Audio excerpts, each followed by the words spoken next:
भूमिहीनों के बीच विश्वास बहाल किया है। इससे शामलाट भूमि पर 20 वर्षों से काबिज पट्टेदारों को उनका मालिकाना हक दिलाने का काम किया है। पंचायती भूमि पर बने 500 गज तक के मकानों पर काबिज लोगों को भी मालिकाना हक दिलवाया गया है। निर्माण कर्मकारों व दैनिक मजदूरों के लिए संबंध रियायती कैंटीन, भोजन कैंटीन व 71 मोबाइल फूड वैन के माध्यम से 10 रुपए में भर पेट भोजन उपलब्ध कराया जा रहा है। उद्योग अर्थव्यवस्था का मूल आधार है। हमने हरियाणा के औद्योगिक विकास को गति देने के लिए बिजनेस का इकोसिस्टम तैयार किया है। प्रमाण पत्र, लाइसेंस और अनुमति देने में अड़चन पैदा करने वाले अनेक नियमों और प्रक्रियाओं को खत्म कर एक ही छत के नीचे उद्योगपतियों को लाभ देने का कार्य किया जा रहा है।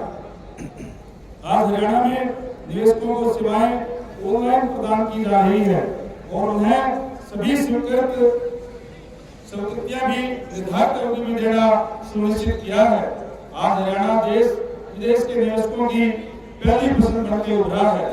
भाइयों बहनों, हमने युवाओं की योग्यता का सम्मान किया है तथा 1,80,000 से अधिक युवाओं को योग्यता के आधार पर नौकरियां प्रदान की है। आउटसोर्सिंग सेवाओं में युवाओं को ठेकेदारों के शोषण से बचने के लिए हरियाणा कौशल रोजगार निगम का गठन किया गया है। युवाओं को 21वीं सदी की आधुनिक शिक्षा देने के लिए राष्ट्रीय शिक्षा नीति लागू की गई है। युवाओं को स्किल से जोड़ने के लिए देश का पहला विश्वकर्मा विश्वविद्यालय पलवल के धोला में खोला गया है। आज खेल जगत में हरियाणा का बड़ा नाम है। हमारे युवा बड़ी उपलब्धियां प्राप्त कर देश और प्रदेश का नाम रोशन कर रहे हैं। मेडल जीतने वाले 231 खिलाड़ियों को नगद पुरस्कार देने के साथ साथ सरकारी नौकरियां दी गई है। ओलंपिक व पैरा ओलंपिक खेलों में स्वर्ण विजेता को 6 करोड़ रुपए, रजत विजेता को 4 करोड़ रुपए तथा कांस्य पदक विजेता को 2.5 करोड़ रुपए के नगद पुरस्कार तथा प्रतिभागी को 15 लाख रुपए दिए जा रहे हैं। अवार्ड पाने वाले खिलाड़ियों का मासिक मानदेय भी दिया जाता है। प्रदेश में 1472 खेल नर्सरियां स्थापित की गई है। हमने गांव के विकास में महिलाओं की भागीदारी सुनिश्चित करने के लिए पंचायती राज संस्थाओं में महिलाओं को 50% प्रतिनिधित्व दिया गया है। आज हरियाणा प्रदेश के अंदर हर दूसरे गांव में आपको सरपंच दिखाई देगी। स्वामित्व योजना के तहत प्रदेश को लाडडोरा मुक्त बनाना व महिलाओं के लिए आजीविका के अवसर बढ़ाने के लिए 1/3 राशन डिपो महिलाओं को देने का प्रावधान किया है। अटल किसान मजदूर कैंटीन, विटा बिक्री केंद्रों का संचालन भी महिलाओं को सौंपा गया है। हर गृहिणी योजना के तहत गरीब महिलाओं को 500 रुपए में सिलेंडर उपलब्ध करवाए जा रहे हैं। अब तक 14,38,000 परिवारों को सिलेंडर रिफिल कर 177 करोड़ रुपए की सब्सिडी प्रदान की जा चुकी है। बहन बेटियों को उच्च शिक्षा की सुविधा प्रदान करने के लिए सरकार ने 20 किलोमीटर के दौरे में एक कॉलेज स्थापित किया है। प्रदेश में अब तक 81 नए कॉलेज खोले गए हैं। इनमें से 31 केवल लड़कियों के लिए। सुपर 100 कार्यक्रम के तहत विद्यार्थियों को विशेषज्ञ संस्थाओं के माध्यम से एनडीए तथा एसएसबी की तैयारी करवाई जा रही है। महिलाओं के लिए लाडो लक्ष्मी योजना क्रियान्वित की गई है। अब तक 3 किस्तों में 8,63,000 से अधिक महिलाओं के खाते में 441 करोड़ रुपए की राशि भेजी गई है। छोटे बच्चों को गुणवत्तापूर्ण स्कूल शिक्षा प्रदान करने के लिए 4,000 आंगनबाड़ी केंद्रों को पदेव स्कूलों में अपग्रेड किया है तथा बच्चों को कुपोषण से निजात दिलाने के लिए पौष्टिक आहार दिया जा रहा है। सरकार ने 50% आंगनबाड़ी कार्यकर्ताओं को सुपरवाइजर के पदों पर पदोन्नत करने का निर्णय लिया है। राजस्व विभाग द्वारा प्रदेश की सभी तहसीलों में ऑनलाइन रजिस्ट्री और फसल डिजिटल सर्वेक्षण प्रक्रिया शुरू की गई है। ये किसान सीधे पीएम किसान योजना और सब्सिडी वाले लाभों से जुड़े हुए हैं। हमारी सरकार प्रदेश के शहरों और कस्बों में आधारभूत संरचना सुदृढ़ बनाने पर विशेष बल दे रही है। ग्राम पंचायतों में 21 लाख रुपए तक के विकास कार्य बगैर ही टेंडरिंग के पंचायतों द्वारा कराए जा रहे हैं। पंचायतों, नगर निगमों, नगर पालिकाओं में पिछड़ा वर्ग के लिए आरक्षण लाया गया है।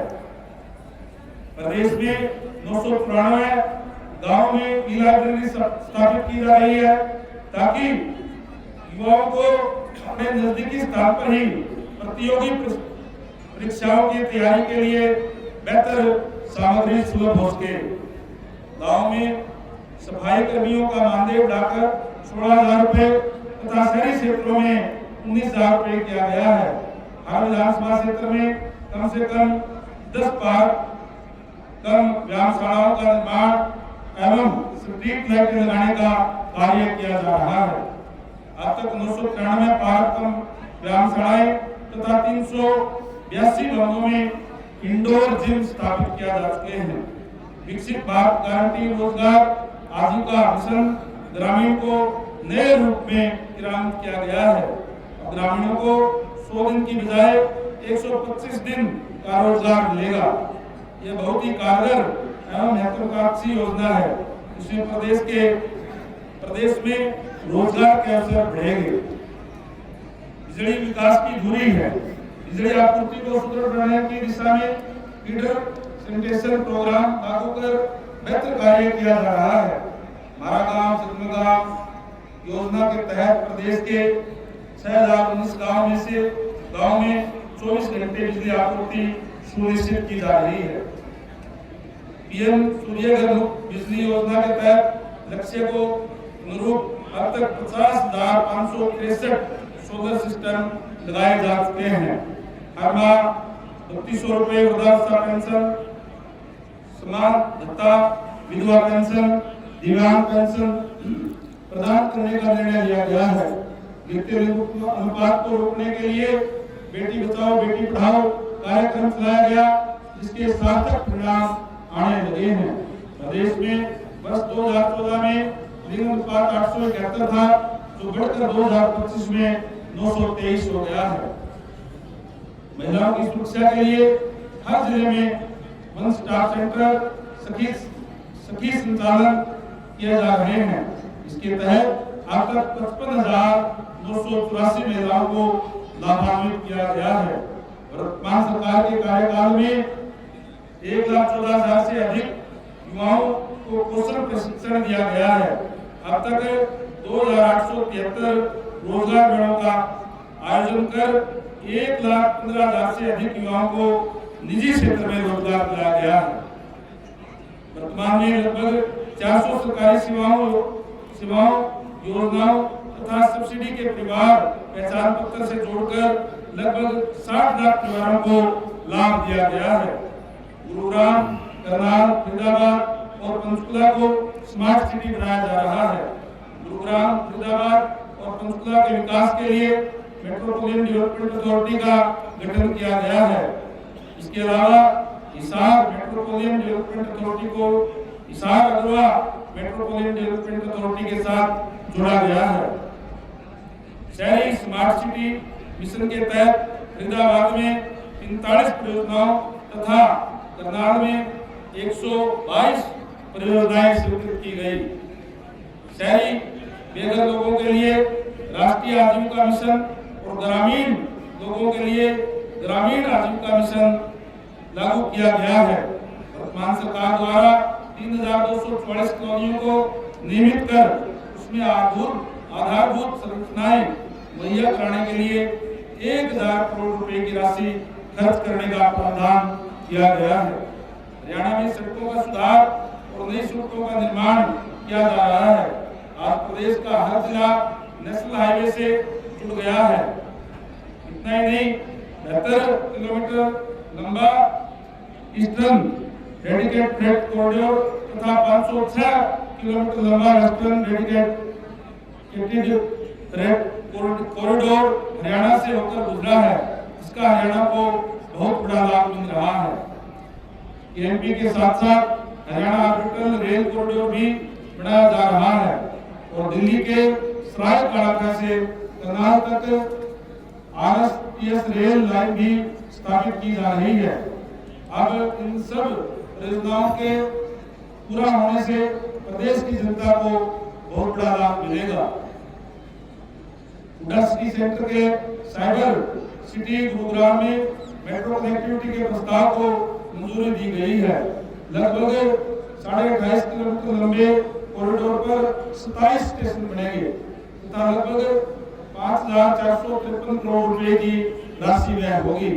भाइयों बहनों, आज गणतंत्र दिवस के पावन अवसर पर हम सबको यह प्रतिज्ञा करनी होगी कि हमें भी अपने कर्तव्यों का पालन करते हुए आने वाली पीढ़ियों के लिए बेहतर भविष्य बनाना होगा। हम सब मिलकर के सशक्त भारत, विकसित भारत का निर्माण करेंगे। हम सभी नागरिकों को संविधान के प्रति सजग करेंगे और सबको समान रूप से जीने का अवसर प्रदान करेंगे। अंत में मैं एक बार फिर आप सभी को गणतंत्र दिवस की पुनः बधाई एवं शुभकामनाएं देता हूँ।